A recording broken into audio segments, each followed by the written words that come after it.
I've decided to do an unplanned video today to talk about my experience teaching English. I know I already did one video talking about why I got started teaching English online, and quite a few people have written to me and asked to give more details about this, how I got started, what my rates were, and so here we go. Let me tell you. I started actually in 2014 online.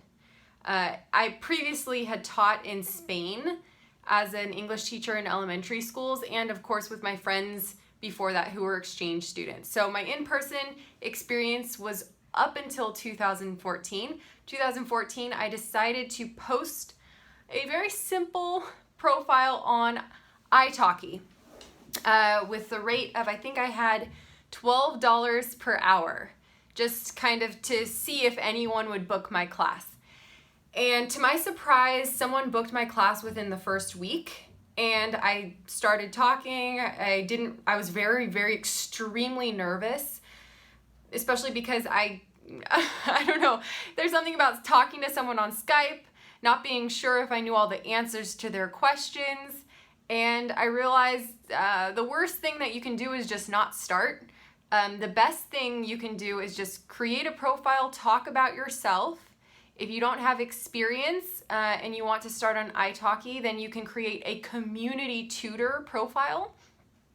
Just create a video of yourself saying, "Hi, my name is Max. I live in Australia, and I just decided to start teaching English online. Although I've always been interested in foreigners, I have experience learning foreign languages." Whatever your experience is, just be honest and mention it in your video and then post it on your community tutor profile. However, italki does need to confirm first that they want to take you. And I know some people who posted videos on italki and were not accepted. And I think partially it was because the video was darker, they didn't seem very confident, they didn't seem like they would maybe bring in any income, and that they would just kind of fill up the page. And those were also people from specific countries where there are a lot of applicants. So I've heard, I'm not 100% sure, so you can check on this. You can ask others on italki. You can send messages to teachers if you're just curious about their experience.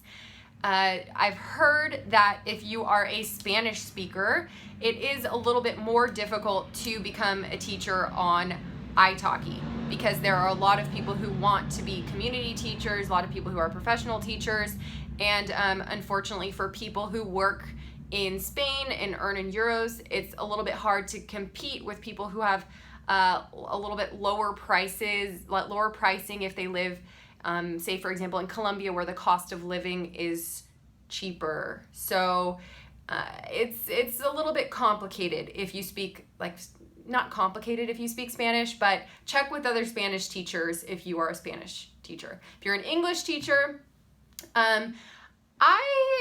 I think there's probably a lot of space on italki still. I don't know. Create a normal video, show that you're a normal person, and I'm sure it'll be fine. And the next thing, and also don't be nervous about having a first class, because people, your students will be understanding if you phrase your confusion. If you don't understand their question, you can phrase it in a certain way, like, "Oh, that's very interesting. I think it's this, but let me check with you and I will get back to you later today." And then research and send them the answer later in the day, right? So it doesn't look like you're incompetent. Just sound confident and look up the answer and send it to them. So be reliable, right? Another website is called Verbling. Right? So Verbling and italki both take 15% of your income, right? And they take that as a commission. So for example, you can do the math on that. So when you're setting your prices, make sure to set accordingly. So with Verbling, I started I started on both as professional teachers, and I started also around, I think, $15 or so. And when I got some students on there as well, and then I slowly started increasing my price, right? The more I felt more confident about what I was doing, the more I understood the language, the better I felt like I was serving people and that I was providing, a really good classes for them. And so that's, now I'm charging, I kind of moved it up recently. I'm going to be charging $40 per hour. That's within, 3 years. Like currently I have lots of profiles where I still have around $30 per hour. And you got to calculate 15% taken out of that. It's not like, oh, I'm making a ton of money, but for, not having to travel, you're inside your room. You can do it whenever you want. You create your schedule. It's definitely, I think it's a very positive experience. Now, between italki and Verbling, I think they're very similar. I found that the support on italki was very responsive in comparison to the support on Verbling. And a lot of times I had issues on Verbling with certain things that have now been solved, and they didn't respond right away, so that was a bit frustrating for me. Although I still love them because that's where I met my husband. My husband was one of my students on Verbling. So yeah. Another website I recently heard about was Cambly. Cambly, I think they pay per minute that you're on it. So if you're a teacher, I think it's 17 cents per minute, maybe. And so, like, for example, if you're talking to a student who wants to talk just for 5 minutes, then you would get paid based on how much you talk to them. So there's a little timer on there. I don't check the pricing as well. I'm not 100% sure. So that's pretty much it. I'm trying to think if I forgot anything.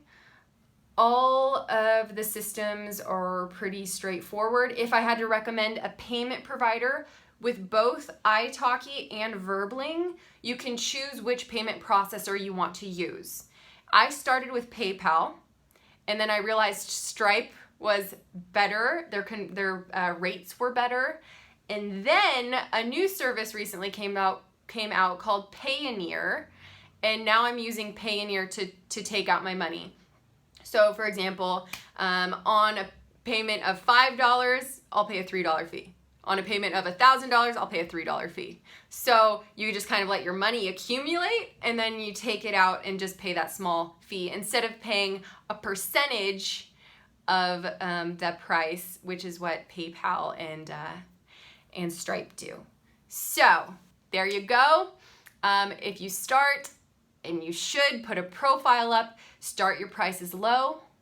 You can get your first students. The first reviews will allow you to get to the next level, right? And allow you to start increasing your price.